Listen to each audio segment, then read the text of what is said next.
Ասեք անվստահության գործընթացը ենթադրում է ավականու կողմից համայնքի ղեկավարի ընտրություն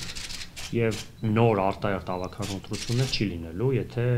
օրենքով այդ process-ն է, այսինքն նոր համայնքի ղեկավարը շարունակում է իր լիազորությունը որպես համայնքի ղեկավար ավականու ամբողջ ժամանակահատվածը։ Բայց հաշվի առնելով, որ արդեն քանի ամիս է նաեւ Ալավերդի համայնքում խոչընդոտվում է համայնքի զարգացում, ավականու նիստեր չեն լինում, նույնիսկ բյուջեի այնտեղ ֆինանսավորման խնդիրներ կան, փոփոխություններ, տարբեր ծրագրեր կան, որ նախագծեր կան չեն իրականացվում, նաեւ սա լուրջ դժգոհություն է նաեւ համայնքի բնակիչների կողմից։ Մենք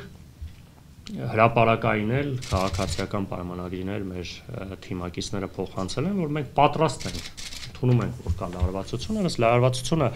մեղմելու համար պատրաստ ենք նույնիսկ գնալ արտահերտ ընտրություններ։ Եվ իհարկե ժողովուրդն է որոշում ընտրությունների արդյունքները, մենք չենք կարող որևէ բան երաշխավորել, բայց հաշվի առնելով, որ այս լարվածությունը մեղմելու շուրջ դեմ չենք որևէ կոմպրոմիսային տարբերակի, արտահերտ ընտրությունների տարբերակում հաշվի առնելով, որ մենք գործող ընտրություններում, տեղի ունեցած ընտրություններում մեծամասնություն են կազմել, ու անհամեստություն չթվա, առնվազն 1 տարվա ընթացքում մեր համատեղ կառավարմամբ կատարված աշխատանքները մեզ վստահություն են տալիս, որ մենք կվերահաստատենք, այսինքն այսպես ասած, մենք պատրաստ ենք նույնիսկ վստահության հանրաքվեի գնալ, եթե իրանք ասում են, եկեք տեսնենք, հիմա էլի ժողովուրդը լավ, այս մի տարի աշխատել ենք, եթե իրանց նպատակն էլ է, որ